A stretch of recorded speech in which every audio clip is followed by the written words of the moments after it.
Hello students, हम study कर रहे हैं second chapter of BST which is principles of management. Last video में हमने कवर किया 14 principles of management given by Henri Fayol.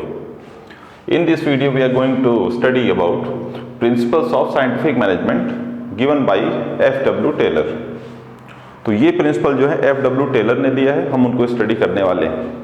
Last video में आपने 14 प्रिंसिपल्स ऑफ मैनेजमेंट पढ़ लिया जिसको हेनरी फ्योल ने दिया था, जो कि एडमिनिस्ट्रेटिव प्रिंसिपल्स के नाम से भी जाने जाते हैं। तो चलिए हम इसको स्टडी करते हैं। स्टडी करने के पहले देख लेते हैं एफ.डब्ल्यू. टेलर का जो ये प्रिंसिपल है किस चीज़ से रिलेटेड है। तो देखिए एफ.डब्ल्यू. जो टेलर थे वो एक मैकेनिकल इंजीनियर थे। उन्होंने इंजीनियरिंग किया and he was from USA. और उसके बाद उन्होंने क्या किया, एज ए मैकेनिक कंपनी को ज्वाइन किया और धीरे धीरे करके वो हाईएस्ट लेवल तक चीफ इंजीनियर तक कंपनी के बने। और लगभग 26 इयर्स का उनका जो वर्किंग करियर था उसमें उन्होंने बहुत सारे एनालिसिस किए, एक्सपेरिमेंट्स किए और उसका जो एक कंक्लूजन है तो उन्होंने इनको प्रिंसिपल्स के रूप में दुनिया को दिया। और इनको क्योंकि वो साइंस बैकग्राउंड से थे और उन्होंने साइंटिफिक टूल्स टेक्निक को अडॉप्ट किया और मैनेजमेंट साइंस दोनों को एक तरह से साथ में लेकर उन्होंने जो है प्रिंसिपल्स बनाए। और उनके प्रिंसिपल्स में आपको साइंटिफिक टेक्निक्स, टूल्स और एनालिसिस काफ़ी नज़र आता है और इसीलिए इसको हम प्रिंसिपल्स ऑफ साइंटिफिक मैनेजमेंट भी कहते हैं, क्योंकि इसमें लॉजिक, रीजनिंग, एनालिसिस, साइंस का यूज़ इन्होंने किया है। और प्रिंसिपल इन्होंने जो बनाए हैं वो आप देखें तो इन्होंने ऑपरेशनल मैनेजमेंट को ध्यान में रख के बनाए हैं। इनके प्रिंसिपल्स अगर हम हेनरी फ्योल के प्रिंसिपल से कंपेयर करें तो थोड़े से आपको कम फ्लेक्सिबल लगेंगे।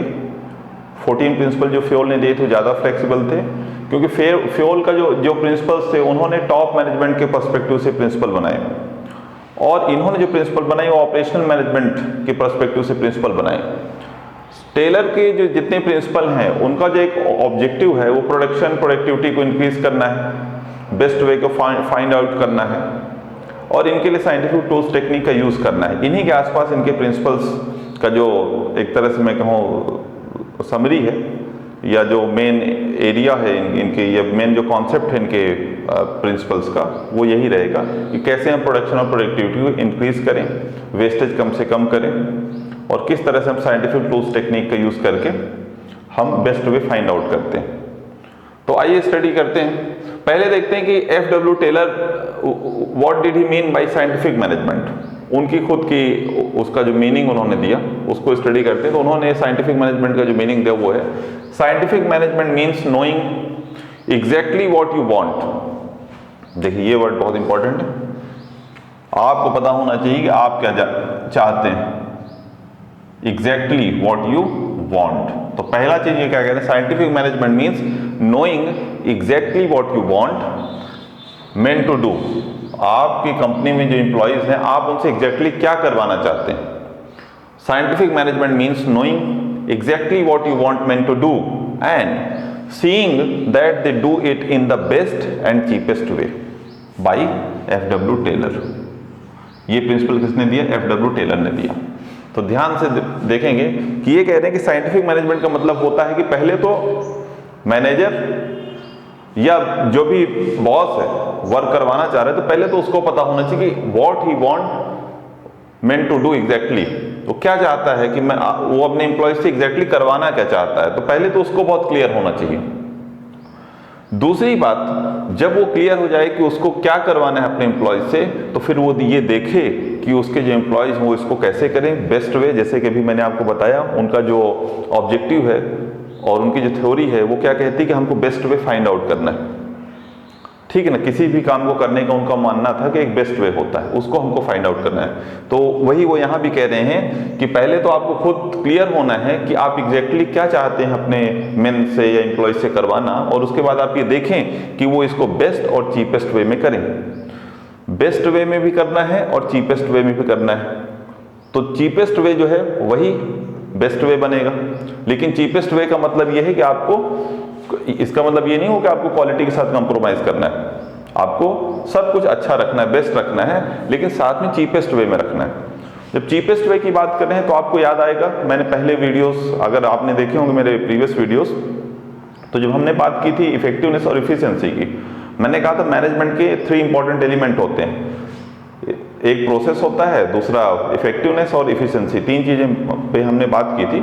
फिर मैंने कहा था 2 वर्ड है इफेक्टिवनेस और इफिशिएंसी, पूरे टाइम इसकी हम बात करते चलेंगे, क्योंकि इनके बिना मैनेजमेंट की बात ही नहीं कर सकते। तो वही देखिए, टेलर भी वही कह रहे हैं कि चीपेस्ट वे, जब हम चीपेस्ट वे की बात करते हैं तो मतलब इफिशिएंसी की बात कर रहे हैं कि रिसोर्सेज का ऑप्टिमाइजेशन करना है, ऑप्टिमम यूज करना है रिसोर्सेज का। तो हमको क्या करना है, बेस्ट और चीपेस्ट वे में वर्क को करवाना है। तो पहले तो आपको साइंटिफिक मैनेजमेंट का मतलब ये है कि आपको एग्जैक्टली पता होना चाहिए कि आपका ऑब्जेक्टिव क्या है, आप एम्प्लॉयज से क्या करवाना चाहते हैं, और फिर जब आपको डिसाइड हो जाए, अपना ऑब्जेक्टिव आपको क्लियर हो जाए एग्जैक्टली क्या करवाना है, फिर उसके बाद आप देखें कि आपके जो एम्प्लॉयज हैं वो उसको बेस्ट और चीपेस्ट वे में अकॉम्प्लिश करें, उस ऑब्जेक्टिव को बेस्ट और चीपेस्ट वे में वर्क को परफॉर्म करें। तो ये है साइंटिफिक मैनेजमेंट का मीनिंग या डेफिनेशन जो FW टेलर ने दिया। अब आइए देखते हैं कि साइंटिफिक मैनेजमेंट में उन्होंने क्या क्या प्रिंसिपल दिए। तो साइंटिफिक मैनेजमेंट में अगर आप देखेंगे तो टेलर ने सिर्फ 4 प्रिंसिपल दिए, only 4 principles are given by him. लेकिन सिर्फ इतना ही नहीं है, ये प्रिंसिपल को हम इस वीडियो में स्टडी करेंगे, इसके बाद हम नेक्स्ट वीडियो में स्टडी करेंगे टूल्स और टेक्निक्स जो इन्होंने दी हैं वो किस लिए है। इन प्रिंसिपल्स को किसी भी ऑर्गेनाइजेशन में अगर अप्लाई करना है तो आपको टेक्निक ऑफ साइंटिफिक मैनेजमेंट को भी अप्लाई करना पड़ेगा, तो उसको हम नेक्स्ट वीडियो में कवर करेंगे। आइए तो स्टार्ट करते हैं।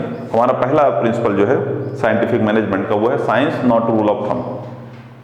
टेलर यहाँ पे कह रहे हैं कि science not rule of thumb. आपको अपनी ऑर्गेनाइजेशन में उन्होंने जो पहला प्रिंसिपल दिया, देखिए वो पहला प्रिंसिपल है science not rule of thumb.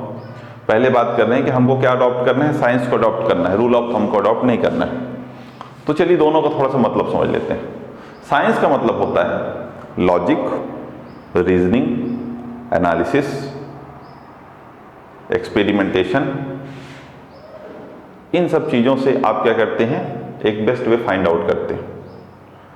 उसमें इमोशंस, कल्चर, ट्रेडिशन, इनका कोई रोल नहीं। जो लॉजिक हो, लॉजिक कहे, रीजनिंग कहे, जो एनालिसिस कहे, उसी को हमको अप्लाई करना है। रूल ऑफ थंब का मतलब क्या होता है? रूल ऑफ थंब का मतलब होता है जो ट्रेडिशनल तरीके चलते आ रहे हैं, पुराने ज़माने से जो चीज़ें होती आ रही हैं, जो मेथड प्रैक्टिस में हैं, तो जो पहले से चला आ रहा है, जो एक तरह से एस्टिमेट है कि काम ऐसे ही होता है या ऐसे होना चाहिए, या एक गेस वर्क है, एक अंदाजा है, और एक तरह से ट्रेडिशन में चला रहा है, जो प्रैक्टिस में चला आ रहा है। हर काम को करने का एक ट्रेडिशन चला रहा है, लोग उसी तरह काम कर रहे हैं, उसी तरह वर्क को फॉलो कर रहे हैं, उसमें कुछ भी जनरली चेंजेस नहीं हो रहे हैं। तो इसको हम कहेंगे रूल ऑफ थंब। तो रूल ऑफ थंब को इन्होंने कहा कि हमको रूल ऑफ थंब को फॉलो नहीं करना है, हमको साइंस को फॉलो करना है। और साइंस क्या कहती है? इन्होंने कहा कि साइंस का मतलब होता है कि जो भी मेथड स्टडी है, जो भी मेथड आप प्रोडक्शन की मेथड यूज कर रहे हो, तो और जो भी आप एक स्टैंडर्ड प्रोडक्शन का आपने स्टैंडर्ड सेट किया है कि कितने यूनिट प्रोडक्शन होना चाहिए, क्या प्रोडक्शन प्रोसेस हमको अडॉप्ट करनी चाहिए, तो जो भी आपने वर्क स्टैंडर्ड सेट किए हैं अपनी ऑर्गेनाइजेशन में, वो थंब रूल पे बेस्ड नहीं होना चाहिए, वो साइंस पे बेस्ड होना चाहिए। मतलब आपको साइंटिफिक एनालिसिस करना है, साइंटिफिक टूल्स टेक्निक का यूज करना है, और फिर आपको फाइंड आउट करना है कि किस तरह का वर्क या किस तरह की मेथड हमको प्रोडक्शन में या हमको अपनी कंपनी में अप्लाई करनी। तो हम क्या करेंगे कि जो भी ट्रेडिशनल मेथड चल रही हैं, तो हम उनको पहले एक्सपेरिमेंट करेंगे, एनालिसिस करेंगे, साइंटिफिक टूल्स और टेक्निक लगा के स्टडी करेंगे कि वो अप्रोप्रिएट है या नहीं है। और अगर हैं तो अगर वो साइंटिफिक जो हम साइंटिफिक टूल्स टेक्निक लगा के मेजरमेंट कर रहे हैं, अगर उस पैमाने को खरी उतरती हैं, वो साइंटिफिक तरीके से भी सही है, तो हम उसको अप्लाई करेंगे, और अगर नहीं है तो फिर हम फाइंड आउट करेंगे कि बेस्ट वे क्या है उस काम को करने का। और फिर एक बार जब वो हमको बेस्ट वे मिल जाता है, तो हम ट्रेडिशनल मेथड को पूरी ऑर्गेनाइजेशन से हटा के जो नई हमारी साइंटिफिक मेथड है या जो भी हमने साइंटिफिक स्टैंडर्ड सेट किए हैं, वो पूरी ऑर्गेनाइजेशन में हमको उसको इम्प्लीमेंट करना है। तो ये बात कर रहे हैं टेलर यहाँ पे science not rule of thumb वाले प्रिंसिपल पे, कि हमको साइंस को अप्लाई करना है, रूल ऑफ थंब को अप्लाई नहीं करना है। सेकेंड प्रिंसिपल उन्होंने दिया हार्मनी नॉट डिस्कॉर्ड। हार्मनी का मतलब है मिलजुल के साथ में काम करना, और डिस्कॉर्ड का मतलब है एक तरह से एक दूसरे के लिए एक दूसरे के कॉम्पिटिटर की तरह काम करना, या एक तरह से एनमिटी में काम करना। तो ये क्या कह रहे हैं, दूसरे प्रिंसिपल में इन्होंने कहा, पहला प्रिंसिपल तो है कि हमको थंब रूल को हटाना है, साइंस को इम्प्लीमेंट करना है हर चीज में, चाहे वो प्रोडक्शन की प्रोसेस हो, कोई एक्टिविटी हो। दूसरा इन्होंने कहा हार्मनी नॉट डिस्कॉर्ड। हमको क्या करना है कि हार्मोनियस रिलेशनशिप रखना है। मैनेजर या मैनेजमेंट है, मैनेजमेंट और एम्प्लॉय का जो रिलेशन है वो कैसा होना चाहिए, हार्मोनियस रिलेशन होना चाहिए। उनका रिलेशन ऐसा होना चाहिए कि वो एक दूसरे के बारे में सोचें और एक दूसरे को कोऑपरेट करें, ना कि एक दूसरे के कॉम्पिटिटर की तरह बिहेव करें। और दोनों को ये बात समझनी होगी कि मैनेजमेंट के बिना एम्प्लॉय नहीं चल सकता और एम्प्लॉय के बिना मैनेजमेंट नहीं चल सकता। दोनों को एक दूसरे के साथ मिलकर काम करना चाहिए, कोऑपरेट करना चाहिए। एम्प्लॉय का काम क्या होना चाहिए कि वो ऑर्गेनाइजेशन के ग्रोथ के लिए काम करे, वो कोशिश करे, वर्क करे, ऑनेस्टली, इफिशिएंटली, इफेक्टिव तरीके से वर्क करे और ऑर्गेनाइजेशन के ग्रोथ के लिए काम करे। और जब ऑर्गेनाइजेशन को प्रॉफिट होता है तो ये फिर मैनेजमेंट की जिम्मेदारी है, रिस्पॉन्सिबिलिटी है कि वो उस प्रॉफिट का जो, अगर उसको प्रॉफिट होता है तो उसका बोनस वो अपने एम्प्लॉयज के साथ शेयर करे। इस तरह से दोनों में हार्मोनियस रिलेशन डेवलप होगा। और ट्रेड यूनियंस और एक तरह से जो ये हड़तालें होती हैं ये सब नहीं होंगी, दोनों एक दूसरे के लिए मिलकर काम करेंगे और क्या होगा, एक हार्मोनियस रिलेशनशिप डेवलप होगा। तो ये इन्होंने दूसरा प्रिंसिपल दिया कि मैनेजमेंट और एम्प्लॉय को साथ में मिलकर काम करना चाहिए, हार्मोनियस रिलेशनशिप डेवलप करना चाहिए, डिस्कार्ड, लड़ाई झगड़ा, कॉन्फ्लिक्ट नहीं आना चाहिए बीच में। और ये तभी होगा जब दोनों एक दूसरे के बारे में सोचेंगे। इसी प्रिंसिपल का एक्सटेंशन उन्होंने एक प्रिंसिपल और दिया, कॉपरेशन नॉट इंडिविजुअलिज्म। ये प्रिंसिपल भी इसी से मिलता जुलता है।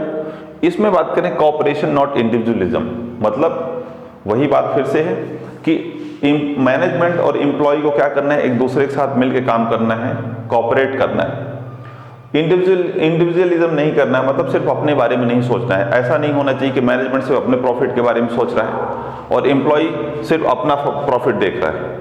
अगर ऐसा होगा तो आगे चल के मैनेजमेंट ज़्यादा दिन तक प्रॉफिट को रिटेन नहीं कर पाएगा, कंपनी को ग्रो नहीं कर पाएगा। और अगर एम्प्लॉय भी सिर्फ अपने बारे में सोचेगा तो ज़्यादा दिन उस कंपनी में अच्छा वर्क नहीं कर पाएगा। कंपनी को जब ग्रोथ नहीं होगी तो एम्प्लॉय को भी कोई प्रॉफिट नहीं होगा, तो दोनों एक तरह से लॉस में रहेंगे।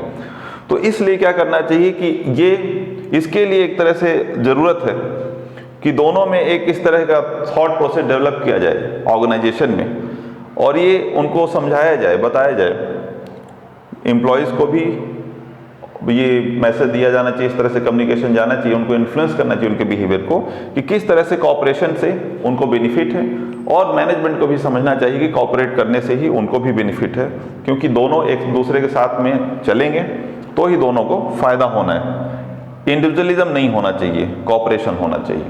तो इसकी बात भी यहाँ पे टेलर कर रहे हैं। इस प्रिंसिपल में एक बात और ऐड की जा सकती है यहाँ पे, हार्मोनी नॉट डिस्कॉर्ड में जो हमने भी स्टडी किया, इसमें हमने कहा हार्मोनियस रिलेशनशिप होना चाहिए, कॉन्फ्लिक्ट नहीं होना चाहिए। लेकिन हार्मोनियस रिलेशनशिप कैसे होगी, इसके लिए टेलर ने मेंटल रेवोल्यूशन की भी बात की कि मेंटल रेवोल्यूशन होना चाहिए ऑर्गेनाइजेशन में। जब ऑर्गेनाइजेशन में मेंटल रेवोल्यूशन होगा, मेंटल रेवोल्यूशन का मतलब है कि एक दूसरे के सोचने समझने के तरीके में अंतर आना चाहिए। एक दूसरे को ये समझना चाहिए कि क्यों उसके लिए ऑर्गेनाइजेशन जरूरी है और ऑर्गेनाइजेशन ग्रोथ उसके लिए क्यों इंपॉर्टेंट है, और दोनों का जो एक दूसरे को देखने का नजरिया है, जो आउटलुक है, वो चेंज होना चाहिए। यहाँ पे भी हम कॉपरेशन में हम क्या बात कर रहे हैं कि एक दूसरे को कॉपरेट करना चाहिए। क्यों? क्योंकि एक दूसरे के बिना दोनों एग्जिस्ट नहीं कर सकते हैं। और अगर हम सिर्फ इंडिविजुअल एटीट्यूड रखेगा या तो मैनेजमेंट रखेगा तो उसको भी लॉस है, क्योंकि मैनेजमेंट विदाउट एम्प्लॉयज़ के वो कुछ भी नहीं कर सकता, और एम्प्लॉयज़ जो है वो मैनेजमेंट के साथ अगर मिलके काम नहीं करेंगे तो उनकी भी ग्रोथ और ऑर्गेनाइजेशन की ग्रोथ दोनों में बहुत दिक्कत आएगी, बहुत प्रॉब्लम्स आएंगी। इसलिए दोनों को क्या करना चाहिए, कोऑपरेट करना चाहिए। और इसमें आप देख सकते हैं कि अगर मैनेजमेंट चाहता है कि एम्प्लॉय उसके साथ रहे, उसको एक बिलोंगिंगनेस जनरेट हो, वो भी एक सेंस ऑफ पार्टिसिपेशन फील करे ऑर्गेनाइजेशन में, तो मैनेजमेंट को क्या चाहिए कि एम्प्लॉयज़ को इनवाइट करे और सिर्फ टॉप मैनेज डिसीजन मेकिंग का काम नहीं करे। अगर ऑर्गेनाइजेशन में कुछ भी चेंज करना है, कुछ भी नया सिस्टम अप्लाई करना है, तो उसमें जो एम्प्लॉयज़ हैं उनको भी साथ में लेना चाहिए, उनका भी ओपिनियंस लेना चाहिए, उनके सजेशंस लेना चाहिए और ऑर्गेनाइजेशन की हर प्रोसेस में, हर एक्टिविटी में उनको भी साथ में लेके चलना चाहिए, उनको भी इन्वॉल्व करना चाहिए। इससे उनके अंदर मोटिवेशन आएगा, अ सेंस ऑफ बिलोंगिंगनेस आएगी and they will feel motivated और वो ऑर्गेनाइजेशन से जुड़ के काम कर सकेंगे। तो कोऑपरेशन लाने का एक अच्छा तरीका ये भी है कि उनको रिस्पॉन्सिबिलिटी दी जाए एम्प्लॉयज़ को और उनको हर एक्टिविटी में इन्वॉल्व किया जाए। तो ये भी, इससे भी ऑर्गेनाइजेशन में कोऑपरेशन आता है। नेक्स्ट जो उन्होंने प्रिंसिपल दिया, that was development of workers to their greatest efficiency and prosperity. उन्होंने कहा कि जो ऑर्गेनाइजेशन में वर्कर काम कर रहे हैं उनका डेवलपमेंट किया जाए। पहली चीज़ तो उन्होंने यहाँ पे ये कही कि जब ऑर्गेनाइजेशन का रिक्रूटमेंट और सिलेक्शन होता है तो सिलेक्शन करते टाइम ये देखा जाना चाहिए कि एम्प्लॉय ऑर्गेनाइजेशन के लिए सूटेबल है या नहीं है, फिट है या नहीं है, उसमें वो स्किल है या नहीं जिसकी ऑर्गेनाइजेशन को ज़रूरत है। और जब वो उस तरह से चेक करने के बाद सिलेक्शन हो, सिलेक्शन होने के बाद उनकी ट्रेनिंग हो, और ट्रेनिंग सिर्फ एक बार नहीं हो, ट्रेनिंग कुछ ड्यूरेशन में होती रहनी चाहिए। इससे क्या होगा, एम्प्लॉय ज़्यादा स्किल्ड होगा, उसकी इफिशिएंसी इंक्रीज होगी और वो ऑर्गेनाइजेशन और खुद को बेनिफिटेड करेगा। तो इसका यही मतलब होता है। आप जैसे देखिए कि कई ऑर्गेनाइजेशन क्या करती हैं, सेमिनार या कॉन्फ्रेंस अटेंड करने के लिए अपने एम्प्लॉयज़ को भेजती हैं या खुद अपने ऑर्गेनाइजेशन में ट्रेनिंग सेशन ऑर्गेनाइज कराती हैं। रिसर्चर्स हैं, थ्योरिस्ट हैं या ट्रेनर्स हैं, उनको बुला के क्या करते हैं, सेमिनार या कॉन्फ्रेंस अरेंज कराते हैं, ट्रेनिंग प्रोग्राम्स अरेंज कराते हैं। तो उससे क्या होता है कि जो एम्प्लॉय वर्क करता है उसकी स्किल और इन्हेंस होती है, शार्पन होती है, उससे ऑर्गेनाइजेशन को प्रॉफिट होता है और साथ में वो एम्प्लॉय का भी ग्रोथ होता है। तो जब एम्प्लॉय का ग्रोथ होगा तभी वो ऑर्गेनाइजेशन में कंट्रीब्यूट कर पाएगा, क्योंकि अल्टीमेटली एम्प्लॉय वही कंट्रीब्यूट करता है जो उसमें होता है, जो स्किल उसमें होती। तो अगर उसकी स्किल को इन्हेंस किया जाए तो उसका बेनिफिट ऑर्गेनाइजेशन को भी होता है और उस इंडिविजुअल एम्प्लॉय को भी होता है। तो इस प्रिंसिपल का यही मतलब है, development of workers to their greatest efficiency and prosperity. तो इस तरह से ये हुए principles of scientific management given by F W. Taylor. ये 4 प्रिंसिपल्स उन्होंने दिए हैं, ये हमने इस वीडियो में स्टडी किया। नेक्स्ट वीडियो में हम स्टडी करते हैं techniques of scientific management. Thank you.